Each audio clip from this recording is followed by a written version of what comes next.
नमस्कार दोस्तों, मैं हूं अनुज शर्मा। दोस्तों, जीवन में कई बार ऐसी समस्या आती है जिसका समाधान हमारे पास नहीं है। हम चारों तरफ से घिर जाते हैं और हमें लगता है कि हम फंस गए, बहुत बुरी तरह से फंस गए। मैं इसका समाधान आपको बताऊंगा, लेकिन उससे पहले एक कहानी सुनाऊंगा। कहानी एक हिरनी की। हिरनी जो गर्भवती थी, उसके पेट में बच्चे थे, तो वो ऐसा स्थान ढूंढ रही थी जंगल में जहां जाकर के वो अपनी डिलीवरी दे सके, अपने बच्चों को जन्म दे सके। तो इधर उधर जा रही थी, मौसम भी खराब था उस दिन, और उसने देखा कि एक घनी झाड़ी है। तो उसे ये उपयुक्त स्थान लगा। उसे लगा कि जा करके इसमें मैं अपने बच्चों को डिलीवर कर देती हूं। इतने में क्या हुआ कि बादल बहुत जोर से गरजने लगे, एकदम से बिजली कड़कने लगी और हिरनी घबरा गई। हिरनी जब घबरा गई तो उसने इधर उधर देखा और देखा उसने एक शिकारी दूर खड़ा है, और उसे लगा कि शिकारी तो उसका वेट ही कर रहा है। शिकारी के हाथ में तीर कमान है, शिकारी मार देगा उसको। तो उसने सोचा इधर नहीं, इधर भागती हूं। इधर भागने लगी तो देखा कि सामने शेर खड़ा है। डर गई, वो घबरा गई। एक तो प्रेग्नेंट थी, ऊपर से शेर खड़ा है, इधर शिकारी खड़ा है। उसने सोचा ना इधर जाने का रास्ता है ना इधर जाने का रास्ता। वो थोड़ा सा पीछे मुड़ी थी, उसने देखा कि वहां जंगल में आग लगी। मतलब आप समझ रहे हैं, हिरनी जो है चारों तरफ से घिर गई, बुरी तरह से घिर गई। एक तरफ शिकारी खड़ा है, एक तरफ शेर खड़ा है, और एक तरफ जंगल में आग लगी और ऊपर से बारिश हो रही है।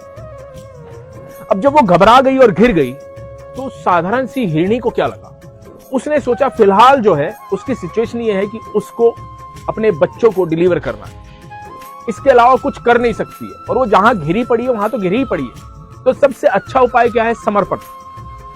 उसने ईश्वर का नाम लिया, उसने भगवान का नाम लिया। उसने ऊपर देखा, आसमान की तरफ, ईश्वर को बोला कि ईश्वर, अब इन बच्चों को जन्म लेना होगा और तेरी इच्छा है इनका जन्म होगा, तो उसे दुनिया में कोई रोक नहीं सकता।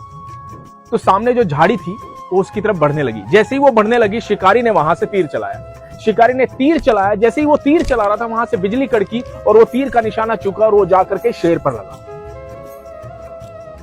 शेर बौखलाया, दहाड़ा और शिकारी के पीछे भागा।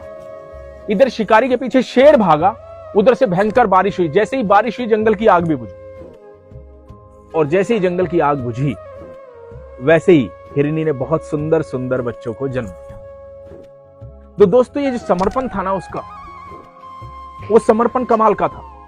उसे समझ में आ गया था कि वो चारों तरफ से घिर गई है, अभी वो कुछ नहीं कर सकती। तो दोस्तों, जहां आप कुछ भी ना कर पाओ ना, जहां आपको लगे कि आप चारों तरफ से घिर गए हो, ये भी आपके हाथ में नहीं है, ये भी आपके हाथ में नहीं है, ये भी आपके हाथ में नहीं है, तो सिर्फ एक चीज आपके हाथ में है, वो समर्पण।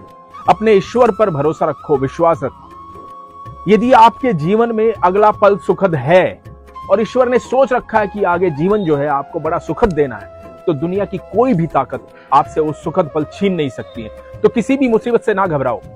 जब भी मुसीबत आए, एक ही उपाय है आपके पास, समर्पण।